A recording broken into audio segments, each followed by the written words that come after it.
ओम नमो भगवते वासुदेवाय नमस्कार मंडळी, आज आपण पाहणार आहोत अधिक मास महात्म्यामधील अध्याय 27वा। अधिक मासामध्ये जर आपण या मासाची पोथी पठण केली, श्रवण केली तर आपल्या आयुष्यातील दुःख, दारिद्र्य, गरिबी दूर होत असते। तसेच अधिक मासाची पुण्यफळ हे आपल्याला अधिक पटीने देखील प्राप्त होत असते। त्यामुळे तुम्हाला काय करायचं आहे तर व्हिडिओ स्किप न करता शेवटपर्यंत नक्की ऐकायचा आहे। श्री अधिक मास महात्म्य अध्याय 27वा। श्री गणेशाय नमः। पहिले वंदन गजाननासी, दुसरे विद्या देवतीसी, तिसरे सद्गुरुनाथाशी, करुणी कथा नेऊ पुढे। वाल्मिकी सारखा सुंदर वक्ता, दृढ व्रत तो आत श्रोता, वरी गोमटी महात्म्य कथा, त्रेवेणी संगम साजिरा। अधिक मास महात्म्य सांगून प्रेमे नुप्राचा घेऊनी निरोप, वाल्मिकी करते झाले प्रस्थान, शरयू तीरे जावया। ऐकुनी ती कथा श्रवण, इकडे जागले नुप्राचे मन, तो मनी भारी लागून, आता करू तातडी।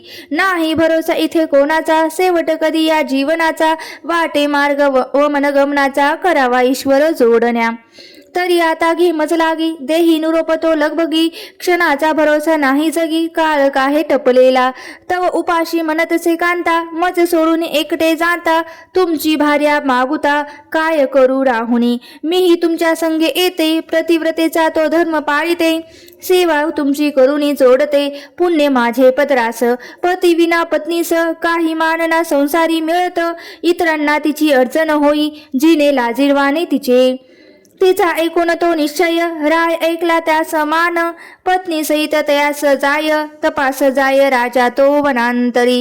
हिमालय पर्वत परिसरात, उभयता राहिले तपाप्रत, अंगठ्यावरी उभे राहून, राजा तप करतसे। राणी सुद्धा राजासोबत कठोर तपास झाली करीत, अंतितया वैकुंठप्रत नेण्यात आले विमान। राजा आणि राणीने जेव्हा तपाचरण केले तेव्हा, परमभाग्य होता तेव्हा, श्रेष्ठ अधिक मास तो। ते आमाशीचे तपाचरण, उपवास अनेक नामस्मरण, पदरी दिले त्याचे बांधून, पुण्य गाठोडे सोबती, सहस्र जपतप करिता, जे पुण्य मिळेल हाता, ते या एकाच मासात करिता, हरिस्मरण ते लाभे। उपवास स्नान आणि दान, जपातपाचे ते आचरण, एकाग्र नसताना चंचल मन, पदरी मात्र पुण्य घडे, ते भाग एका वानराला, सहजीची लाभे म्हणून त्याला, उद्धराचा मार्ग मिळाला, वानर योनीतून मुक्त झाला। जरा मरण रहित झाला, अंती गेला गोकुळाला, ऐसा श्रेष्ठ मास भला, असो तो पुरुषोत्तम। जागली नारदा मनी उत्सुकता, वावर कैसा झाला उद्धारता, मने नारायणाची ती कथा सांग मला संपूर्ण, हो जिज्ञासा पूर्ण नारदाची, कथा सांगती वानराची, नारायण ऋषी त्या जीवाशी, कैसे झाले उद्धरण। केरळ प्रांतीचा ब्राह्मण, धनलोभी अति कृपण, चित्रक्षर्मा नामे करून, कंठित होता काळ तो, खर्च होणार गाठीचे धन, म्हणून न खाई अन्न, यज्ञ याग होम हवन, तर्पण ही ना करी, ना दे कोणास दान, परिवाराचेही पोषण, नीट ना तो करी जाण, धनाचा त्यास लोभ फार, वरी करी गैर तो व्यवहार, चोरीही करी वरचेवर, धन गाठीस जोडाया, माग माशीचे तिलदान, कार्तिकेचे ते दीपदान, न देते ते ब्राह्मण भोजन, कधी न घातले संक्रांत, ग्रहण पर्व काळी कधी न त्याने दाने दिले, जपमाळही नाही धरली, कधी त्याने हातात आयुष्यभरी, घेन कधी काही कोणा दिले, पत्री नाही पुण्य जोडले, थोडेही ते गाठीस, लोक करती त्याचा धिक्कार, दीनवाना तो दारोदार, फिरत असे रस्त्यावर, हात सदा पसरुनी, मी दरिद्र मी उपाशी, अन्न वसे नाही तर मज, दया जरी तुमचे मानसी, तरी तुम्हीच द्या काही। ऐसा दिनवाना त्या नगरात, चित्रशर्मा असा फिरत, अचानक एक भेटला मित्र, मालक एका वाडीचा, दशा पाहून ती मित्राची, मित्रा सदया आली त्याची, त्याने सोय केली त्याची, मित्र कर्तव्य भावाने, एवढी मोठी माझी वाडी, तुला हवी जागा केवढी, नको मनी धरू अडी, राहावे मज संगती। मित्र त्याचा खरा दयाळू, तेने होत कृपाळू, केला त्याचा प्रतिपाळू, आश्रय देऊनी तयास। चित्र शर्मा तो मित्राचे घरी राहिला करीत तेथेच चाकरी. विश्वास मित्राने त्याच्यावरी टाकला तो मोठा. वाडीची देखभाल करण्याचे काम दिले त्या महत्वाचे. खरा मालक वाडीचा त्याचे हाती दिला कारभार. काही कारणास्तव जाता दूर मित्र त्याचा हा वाडीवर. लोभ त्याच्या मनी अपार करी गैरव्यवहार.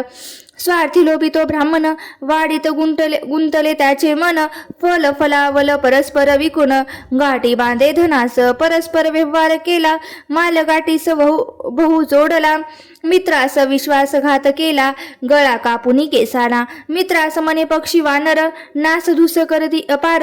बागेची नुकसानी होते फार मी काय करावे. स्वतःच मारी पक्षी वानरा मृत पानांचा दावी ढिगारा. वरी व्यर्थ करी पोबारा आळ घालून इतरांवर. हे दुष्कर्म करिता गवसला जेव्हा यमदूता हाता. चित्रगुप्ता समोर नेता वाचला पाडा कर्माचा. सदाचार किंवा सत्कर्म काही खात्यात नाही त्याच्या पाहते. उलट लाडी लबाडी चोरीही केली त्याने. फळे फक्षिली चोरून द्रव्य केले ते विकून. कपट मित्राशी ते करून पाप पदरी जोडले. कपट विश्वासघात चोरी करून येता यमासमोर. चित्रगुप्त सांगे दुराचारी अधम पापी जघातकी. खाल्ल्या घरचे वासे मोजले मित्राचे बहु नुकसान केले. पदरी नाही पुण्य जोडले करुणी काही सतकर्म. त्याचा दुष्कर्म पाढा ऐकून क्रोधावला यमराजमनी. मने दाखावा वानर योनी यासी. पुढील जन्मात उचित दंड येथे करावा वानर योनीत यास पाठवावा. विश्वासघाताचे फळ भोगावा या पापी प्राण्यास. येसी यमी आज्ञा करिता यमलोकी ती भोगी शिक्षा. पुढील जन्म झाला भोगता ब्राह्मण वानर योनीचा.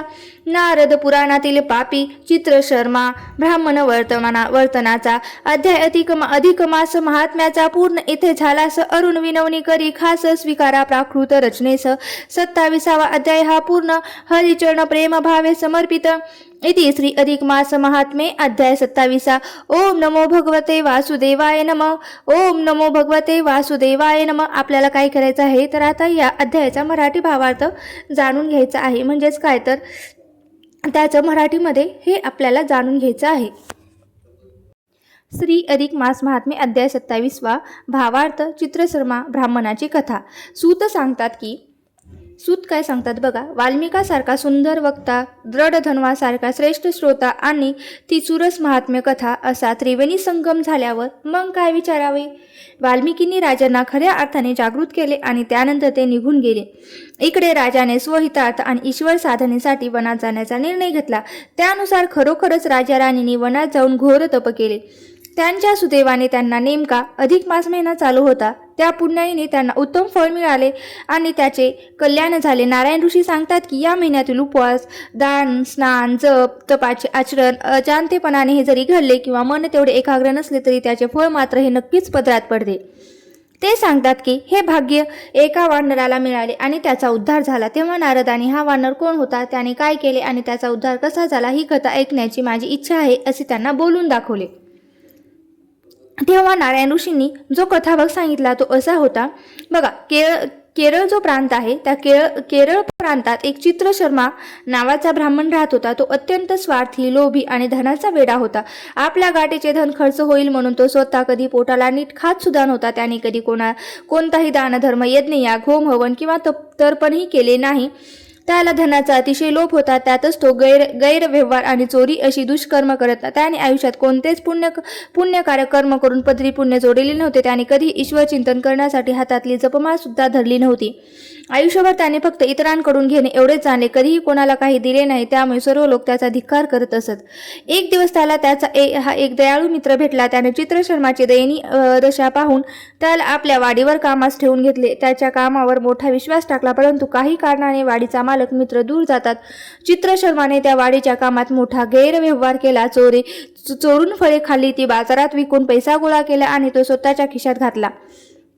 अशा प्रकारे त्याने आपल्याच मित्राचा विश्वासघात केला. वरून मित्राला पक्षी आणि वानर यांनी वाघेची नासधूस केली असे खोटे सांगितले आणि मृत प्राण्यांचा ढीग दाखवून स्वतःच नामनिराळा झाला. अशी अनेक दुष्कर्मे करत असतानाच एके दिवशी त्याचा अंत झाला. यमाच्या दरबारात चित्रगुप्ताने त्याच्या कर्माचा हा हिशोब ठेवला.